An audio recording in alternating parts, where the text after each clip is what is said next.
Wow, lucky us. Hi, I'm speaking to Rebecca Fannin. Hi, Rebecca. How are you? I'm fine. How are you, Paul? I'm good. The last time I interviewed you at the play at the Friars Club. Oh, We, yes. we spoke because I was attending one of your Silicon. What is the name of your organization exactly? Silicon Dragon event Silicon Dragon events. Okay. All righty. There seems to be a little lag. in New York City. There you go. And the voiceover. And Silicon Dragon events, you created because can It's you bad, very not a great connection. You want to start over? Well, Paul, yes. I think you Yeah, better start over. If the let's start internet over. connection is It, unstable. it's it was unstable there. Are you in Connecticut? Right now I'm in Connecticut, yes. All right. Well, that Connecticut place, you know, Right outside of New York, right outside of New York where there should be good internet. it should be good, but there's so much talk going on. A lot of hot air in this area. Oh, yeah, I know. All right. I was supposed to go to the Greenwich. I was invited to the polo match up there. There's a lot of hot air in that place. Um, Oh, yeah, the polo match is great up here. yeah, a lot Yeah, of in hot. Greenwich. Yeah, but I didn't go. In any case, all right, we're going to start again. Hello, everybody. Oh, this is terrible connection. I can't believe how bad this is. Why don't you call me back? You want to, oh no, it's a Zoom thing. I'm So on Zoom. Let's see. that's not, well, now I can see your lips and the words coming out of it. Okay. Okay, I moved a little bit. So, Oh yeah, that move was good. all right, All right, we're going to take two. take two. All right, hi, Paul Slack is Good News Planet, Pause the World for Peace. Very involved with the Asian community for since 1985, and I met Rebecca Fannin. Hello, Rebecca. How are you? Oh, I'm great, Paul. How are you doing? I'm doing fine. I met you because you're very involved with the Asian community, big time with your organization. What's the official title of your organization? Silicon Dragon Ventures. All righty. When did you establish that organization? Oh, well, that was 2010. All righty. So we have some years here. And why did you Silicon Dragon Ventures? What do you all do? Well, this is one thing. I write books, and I've had 4 books published. The first one was Silicon Dragon, how China is winning the tech race. I think I was pretty prescient in that view. The second one was Startup Asia, which was a little bit more about India, which, as we know, is a big up and comer. And the third was Tech Titans of China. And the fourth is Silicon Heartland, transforming the Rust Belt to a tech belt. So Who's that's underway. whose Rust Belt is that and Tech Belt in this book called Silicon Heartland, Transforming the Midwest? I think it says Midwest. Am I reading this right? Midwest Yeah, from it Rust is. Belt? It is Midwest. Yes. Well, Midwest to me means America's Midwest. Is it America's Midwest in It, the book? it, it is America's Midwest. I thought there's corn in the Midwest. What is there something Well, else there? there's corn in the Midwest. It depends on which Midwest you're talking about. If you're Oh, talking about around the Great Lakes states, which yeah, is Michigan, Ohio, Western New York, Pennsylvania, Wisconsin. These are all Rust Belt industrial kinds of places. Cleveland, Detroit, Flint, Buffalo, uh, Dayton, Ohio. They were Rust Belt cities, industrial heartland. So this is the industrial heartland. This is not your corn belt. This is not your middle of the country Iowa or Nebraska. which are all Uh, great and make America very strong and well fed, and a lot of the world's food products are coming from there as well. When they say that's the word true. Rust Belt, what does Rust Belt mean? I know the word rust, but what does the Rust Belt mean? What do they call Well, it? these are all the old steel companies. Okay, And yeah, the manufacturing all righty. uh, Do we have part it? of part of the United States. Do we The still have core some of those? manufacturing. We still have a manufacturing plant somewhere out there in the Rust Belt? Well, they're being transitioned. There's new semiconductor plants going in. There's new data centers going in. from Google, Amazon, and Facebook. Intel is building a new semiconductor plant. Micron is building a new semiconductor plant. So the industry is changing. It's becoming modernized, automated, roboticized. It's becoming, Wow. yeah. Will anybody have, will there only be mechanics who can fix a computer and know how to put a chip into something, some human or something? Well, are there going to be any people, anybody have any work? Are we going to be workless? Well, this is an issue of retraining. You can't expect a factory worker who's been on the factory line to all of a sudden be able to engineer chips that go into electronic components. So we've got a retraining issue going on, and it's underway. Yeah, some places get it better than others. For instance, Columbus is way ahead in its transition to a more service-oriented, tech-oriented economy from less of an agricultural kind of base. And Detroit, it still has a ways to go. Indianapolis is going strong. Cleveland is kind of halfway there. Dayton is going. We have a temporary buffer. Strong in about Pittsburgh because of the university there with Carnegie Mellon and all the robotics and self-driving innovation and AI that's coming out of Pittsburgh. And so, yeah, there you see these tech clusters that are forming around universities, around startup hubs, around successful entrepreneurs, and research and development institutes. So that's happening throughout, you could call it the Rust Belt, but people actually don't like that term, particularly those who live in that area. They think that that's an old derogatory term. So they want to be known as, I'm sure, the tech belt, a new tech belt outside of Silicon Valley. And Rebecca is known as a tech journalist. She's actually, she's unbelievable. I'm crazy about her. CNBC contributor. You're a tech journalist. Your book has gotten tremendous reviews, as all of your books, and indispensable. Look at that word. Book for founders, investors, and change makers, said Jim Breyer, founder and CEO of Breyer Capital, a book that inspires hope for our future. Ro Khanna, author of Dignity in a Digital Age. That's important. And then look at this one. An uplifting journey into Americans' all too often overlooked Midwest, the untold story of the Rust Belt rising, says Marel Gavet, CEO of Techstars and author of Tramped by Unicorns. Now, but why? Are you from the Midwest? Yeah, I'm from Ohio. That's why I get it. I'm Okay. from southeastern Ohio, which is sort of almost in the Appalachia area. It's in the foothills, just one county north of the Appalachian foothills. So my book also goes into Appalachia. It goes into the coal mining areas of West Virginia that are also in transition. Because all of these places, they have to look to the future. They can't depend upon their past industries, or they're going to be dead.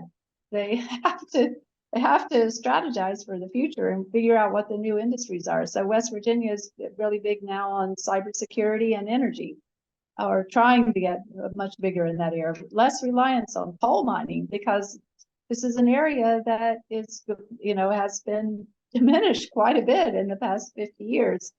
Just like many of these manufacturers and factories have shifted to overseas, to China and elsewhere, or to Mexico. Now we have to rebuild, and we are rebuilding. So I think there's a new awareness in the United States that we've got to compete with China. A lot of these factories moved to China. Research and development is happening in China. Innovation is happening in China, and we, the United States, is now, launched a major industrial redevelopment of our core United States, not just Silicon Valley, not just New York City, not just Boston, but a lot of the regions that have been overlooked for many years. Such as the Rust Belt. Such as the Rust Belt, or you could call it the industrial heartland, if you want to call it that. It needs a new handle. It needs a new name. It Uh, needs a new name. Yeah, I call it, I call it Silicon Heartland. Silicon Heartland. Yeah, That's, there's that's the title of my new book. another book, not this book. No, Silicon Heartland is this one. It's just a trick question I'm Yeah, asking. yeah, I know. Hey, let me share screen for a second. Can you enable share screen? I want to show Yeah, something. you've been good. You can have the screen. I can have the share screen. Okay. All right. There. Rebecca, Can you see that? I can see. I can see. Oh, hey, look at Yeah. this. So that just gives you a picture of the three major books I've done. There's plus Startup Asia, not even in there, but these are all have China relevance because this was the first book talking about China getting ahead.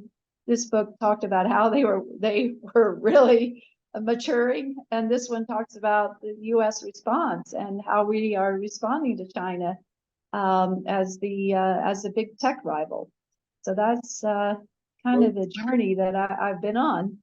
now you, I will say, are a wonderful person to ask. One, either, uh, how do you see, let's look at the future for a moment here. Okay. So the Silicon Heartland, how do you see the success of it? Do you think we can transform? Do you think we can re-innovate? Can we I mean, we always seem to be able to do well. We're hardworking country, the people of America. They want to Yeah. make a living. They want to feed their families, and they'll do whatever they have to do to Well, work. that's right. And And you hit on two really strong points. A population of this area, a lot of grit, a lot of determination, working very hard, and so the culture is a real benefit, I think, to this region's transition, as well as what's been happening with remote working. A lot of new tech talent has moved into places that they may not have considered in the past, but now because they can work anywhere and they don't have to go into an office, more and more tech talent has moved inland.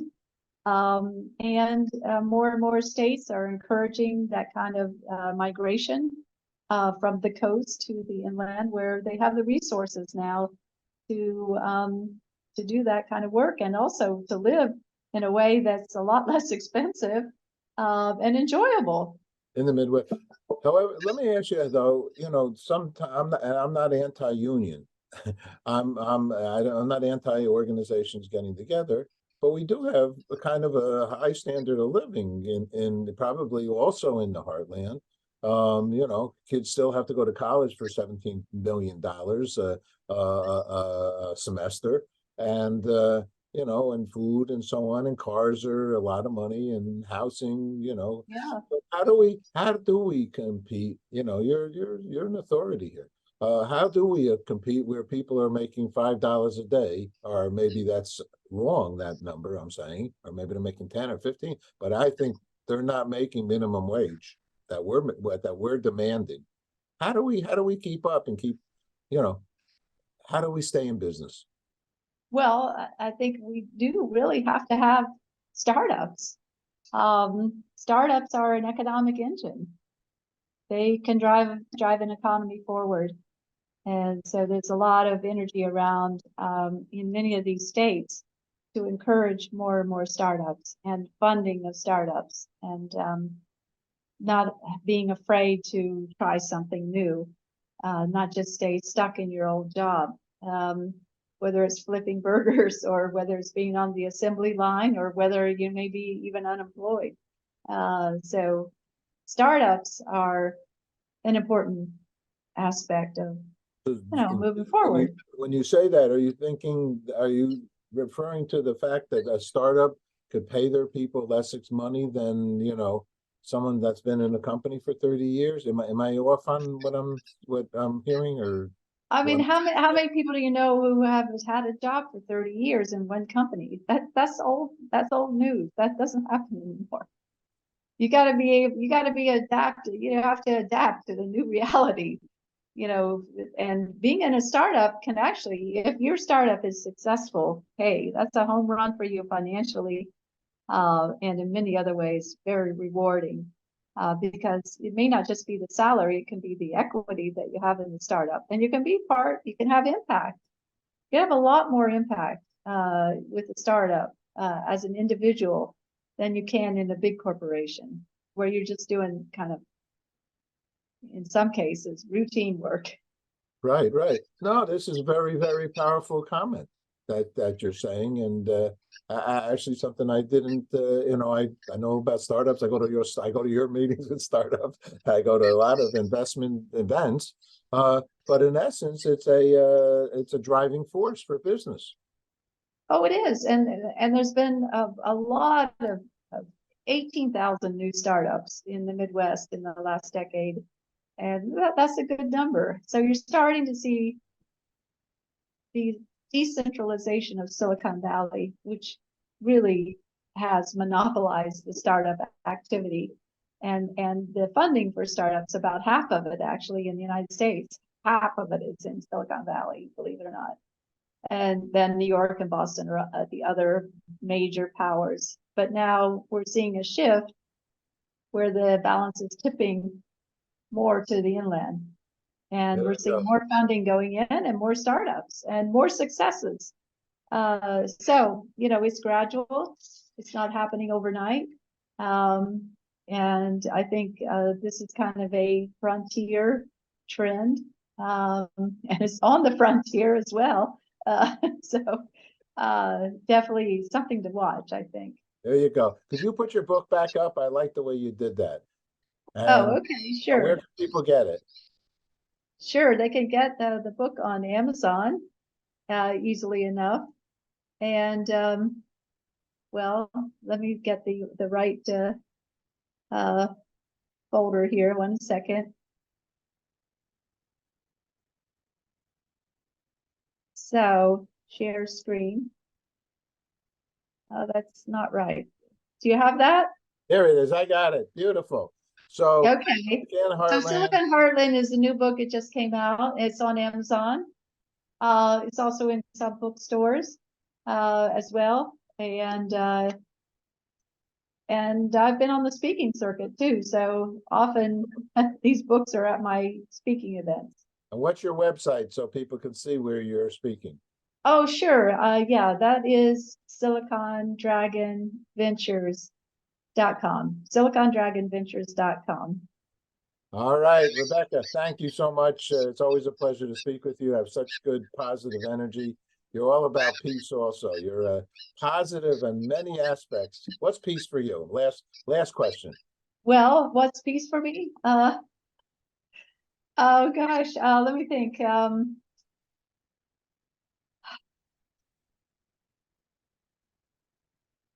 Well, we have an awful lot of conflict in today's society, and it's very difficult to find a place where you can find peace.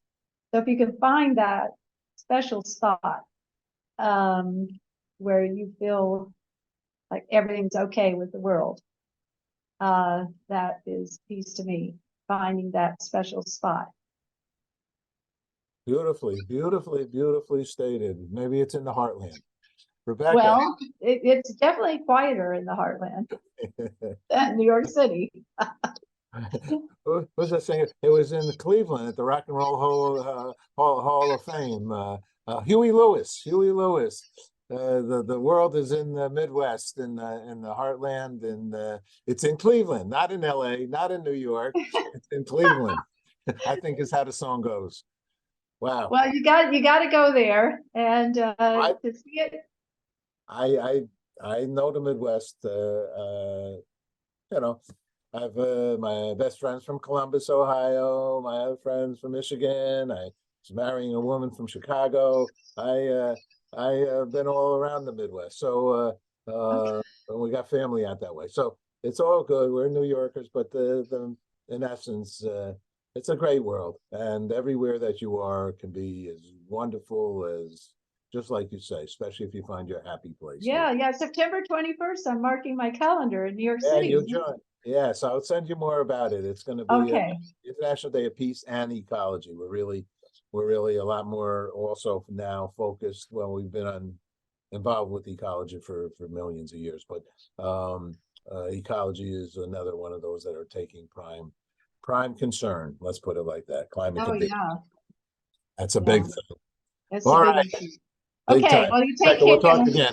We'll see you Talk soon. again. Yep, All right, bye-bye. bye-bye.